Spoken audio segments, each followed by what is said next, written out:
Is your BMW's alarm constantly blaring?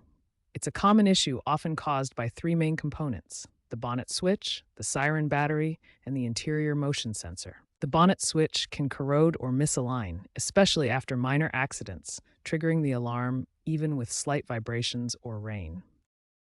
A failing Siren battery, typically needing replacement every 2 to 3 years, can lead to intermittent activations or complete silence, falsely indicating sensor problems.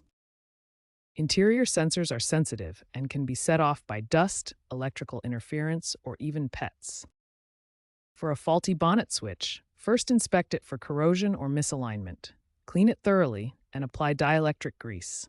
If damaged, replacement costs $50 to $150. A weak Siren battery needs replacing. Test its voltage should be above 7 volts.